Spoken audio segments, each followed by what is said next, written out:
ଇସ୍ତଫା ମାଗିବାର ଅଛି ତ ପିଏମ୍ ମୋଦିଙ୍କୁ ମାଗନ୍ତୁ। ପଶ୍ଚିମବଙ୍ଗ ବନ୍ଦକୁ ନେଇ ଏମିତି କହିଦେଲେ ମମତା ବାନାର୍ଜୀ। ସୂଚନା ଅନୁସାରେ କୋଲକାତାର ଆର୍ଜି କର ମେଡିକାଲ କଲେଜ ଓ ହସ୍ପିଟାଲରେ ଟ୍ରେନି ମହିଳା ଡାକ୍ତରଙ୍କୁ ବଳାତ୍କାର ଓ ହତ୍ୟା ଘଟଣାରେ ପଶ୍ଚିମବଙ୍ଗ ମୁଖ୍ୟମନ୍ତ୍ରୀ ମମତା ବାନାର୍ଜୀଙ୍କ ଇସ୍ତଫା ଦାବି କରି ମଙ୍ଗଳବାର ଅପରାହ୍ନରେ ବିକ୍ଷୋଭକାରୀମାନେ ରାଜ୍ୟ ସଚିବାଳୟ ନବାନ୍ନ ଅଭିମୁଖେ ଶୋଭାଯାତ୍ରାରେ ବାହାରିଥିଲେ। ଛାତ୍ର ସଂଗଠନ, ପଶ୍ଚିମବଙ୍ଗ ଛାତ୍ର ସମାଜ ଏବଂ ଅସନ୍ତୁଷ୍ଟ ରାଜ୍ୟ ସରକାରୀ କର୍ମଚାରୀ ସଂଗଠନ ସଂଗ୍ରାମୀ ଯୌଥ ମଞ୍ଚ ପକ୍ଷରୁ ନବାନ୍ନ ଅଭିଯାନ ବିଭିନ୍ନ ସ୍ଥାନରୁ ବାହାରିଥିଲା ବେଳେ ଏହା ହିଂସାତ୍ମକ ସଂଘର୍ଷର ରୂପ ନେଇଛି। ଏହି ସମୟରେ ମମତା ବାନାର୍ଜୀ କହିଛନ୍ତି, ମୁଁ ଏପର୍ଯ୍ୟନ୍ତ ଏଭଳି କେନ୍ଦ୍ର ସରକାର ଦେଖିନାହିଁ।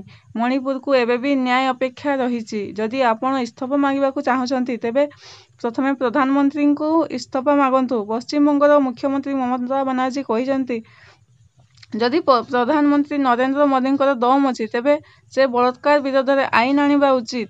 ପ୍ରଧାନମନ୍ତ୍ରୀ ମୋଦି ଏବଂ ଭାଜପା ଯେତେ ଅର୍ଥ ପ୍ରଦାନ କଲେ ମଧ୍ୟ ମୋ ବିରୋଧରେ କିଛି ହେବ ନାହିଁ।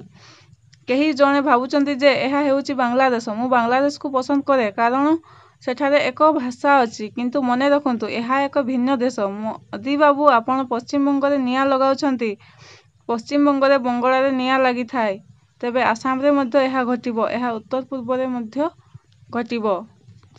ଧନ୍ୟବାଦ।